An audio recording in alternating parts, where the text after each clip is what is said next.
Toby, I started. The big lug lifted his face from the floor to look at me.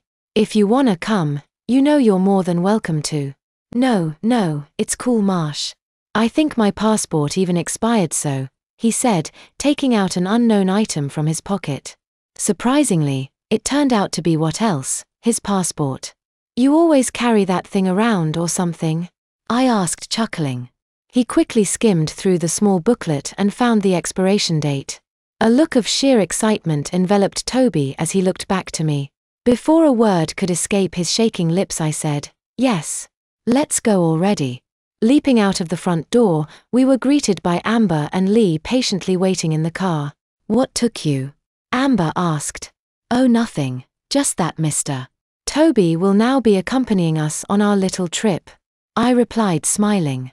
She looked back and saw Toby once again sitting awkwardly next to Lee.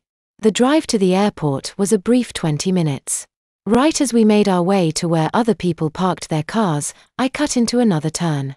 This is how people avoid paparazzi when needing to take a flight, I explained as the car slowed into a seemingly inaccessible path.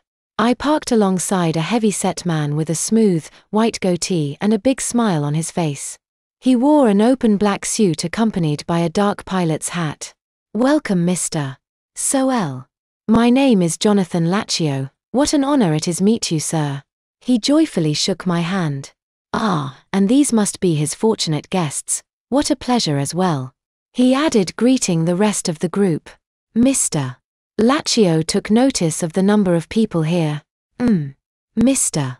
Soel, didn't you originally schedule for only 3 people to board my plane?" he asked worriedly. I took my hand and rubbed the back of my neck. "Well, yeah. I mean, do you think there might be some way my friend can join us?" I replied, smiling. It seemed as if Mr. Lachio was weighing on why or why not he should allow Toby on board. Finally he spoke up. "Well, it will cost more, Mr. Soel." "What, with the extra accommodations, the food, the catering, Don't worry about it," I interrupted with a pat. He smiled back after a moment and began to chuckle. The jolly man turned to the curious group nearby. "Please, make yourselves at home," he finally announced. "We will arrive in New York before you even know it." A young attendant took our bags and placed them safely inside. One by one, we entered the small aircraft. A sigh of relief escaped me as I slumped down on the soft leather seat. "This is gonna to be fun," I muttered to myself. Toby laughed wildly and added, "This is freaking awesome." Amber too began to chuckle. "I have to admit, this is pretty cool." Mr. Lachio explained to me how the plane would be taking off in about a half hour, so I unbuckled little Lee from her seat and brought her to my lap. She looked about with sheer amazement and soon took notice of the covered window behind me. With one quick swipe, she yanked the cover down, causing it flip back up and reveal the bright sun. Every time I would pull the shade back down, she would flip it back up, causing her immense laughter. To produce those giggles under such a simple request made me smile.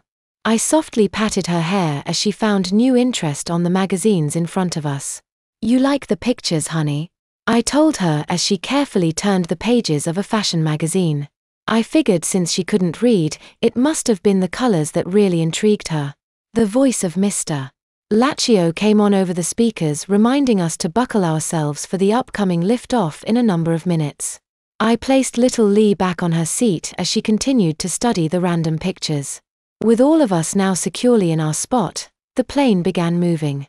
Lee did not even bat an eye at the sudden shaking of the aircraft, unlike Amber, who looked to be getting more uncomfortable with each passing second. After a couple of minutes gaining momentum, we finally started rising. Before I knew it, we were flying and I let my mind go. My brief moment of relaxation was cut short as I felt the all-too-familiar buzzing of my cell phone. I opened up the text message, finding that it came from Stephanie. With short, strong letters it read, "We need to talk." And I groaned once more.